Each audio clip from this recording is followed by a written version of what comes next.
तर मित्रांनो आपण बघू शकतो की वर्धा यवतमाळ नांदेड या आपल्या रेल्वेच्या प्रोजेक्टमधील पहिलं मित्रांनो आपलं दिग्रसचं स्टेशन जे आहे तर दिग्रसमधील हर्सुल या ठिकाणचं स्टेशन आता या ठिकाणी 95% मित्रांनो याचं काम झालेलं आहे। कारण आपण पाहतो की जे शेड आहे मित्रांनो ते शेड तयार झालेलं आहे आणि माझ्या या पण साईडला आपल्याला शेड असलेलं दिसतं आणि त्यामागे मग जे आहे तिकीट घर वगैरे सगळी जी यंत्रणा आहे तर तिथेच मित्रांनो असणार आहे। म्हणजे या विभागातील मोक असेल, तिवरी असेल, आमला असेल, गांधीनगर असेल, हर्सुल असेल, त्यानंतर गादेगाव, धानोरा, म्हणजे हा हर्सुलचा असा मित्रांनो एक बेंच आहे की ज्या माध्यमातून आपल्या सर्व लोकांना अपडाऊन करण्यासाठी इथून आणि हे ग्रामीण भागातील स्टेशन आहे आणि आपल्या विदर्भामध्ये हे मित्रांनो पहिलं स्टेशन आपण बनताना बघत आहे आणि याचा आपल्याला सर्वांना मनस्वी आनंद होतो आहे।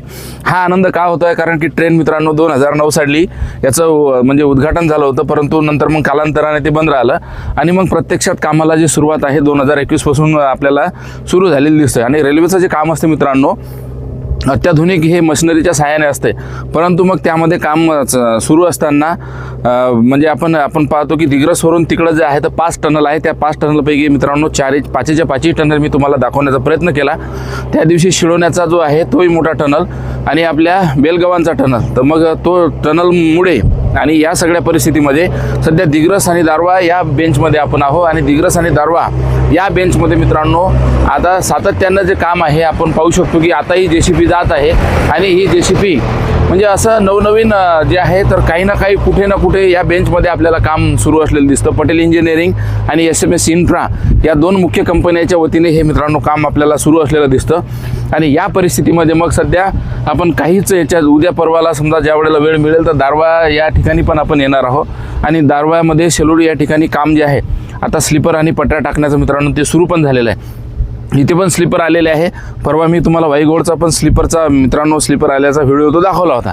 तर या सगळ्या परिस्थितीमध्ये आज आपण कामाची एकंदरीत आपण आता या सध्या लाईव्ह व्हिडिओमध्येच बघू शकतो की जे म्हणजे इंजिनियर जे लोक आहेत किंवा साहेब लोक जे आहेत तर या कामाचा सगळा आढावा घेत असताना म्हणजे सातत्यानं ही आता आम्ही तिकडेही बघितलं ती पण गाडी आहे आणि मला महानचे एक ठेकेदार पण भेटले ज्या ठिकाणी मी नाश्ता केला होता, तर त्यांनी सांगितलं की त्यांच्याकडे इलेक्ट्रिकचं पण काम आहे, म्हणजे इलेक्ट्रिकचं काम मित्रांनो सोबतच आपल्याला सुरू होताना दिसतं।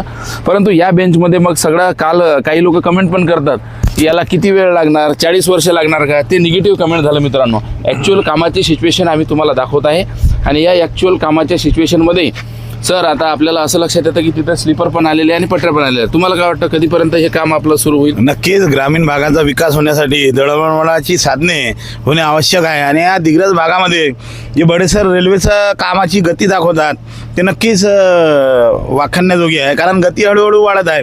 आज आम्ही आलेलो आहोत हर्सुलजवळ आणि तुम्ही बघतच आहे या व्हिडिओच्या माध्यमातून काम किती प्रगतीपथावर आहे। स्लीपर आलेले आहेत आणि इलेक्ट्रिक पोलचंही काम चालू आहे आणि असे भरपूर आधुनिक असे मशीन वगैरे दिसतात। त्या कामामुळं रेल्वेचं काम लवकरच होणार। म्हणजे व्यापारी असेल, विद्यार्थी असेल आणि आपले शेतकरी, तर आपली कनेक्टिव्हिटी मित्रांनो वाढणार आहे। ज्याला आपण नांदेड म्हणजे मराठवाडा आणि विदर्भाला जोडणारं हे मित्रांनो रेल्वे आहे। एकूण 27 स्टेशन यामध्ये आहेत, त्याचे अनेक व्हिडिओ म्हणजे कंटेंट आपण कुठला सोडला नाही तर आपण ते कंटेंट देखील बघा आणि या आपल्या चॅनलला मित्रांनो फॉलो, सबस्क्राईब आणि शेअर पण करायला विसरू नका, कारण रेल्वेच नाही तर आपण विद्यार्थ्यांना पण मार्गदर्शन असेल, त्यानंतर शेतीविषयक मार्गदर्शन असेल तर ते आपण सगळं मित्रांनो करण्याचा एक आपला मानस आहे, प्रयत्न आहे।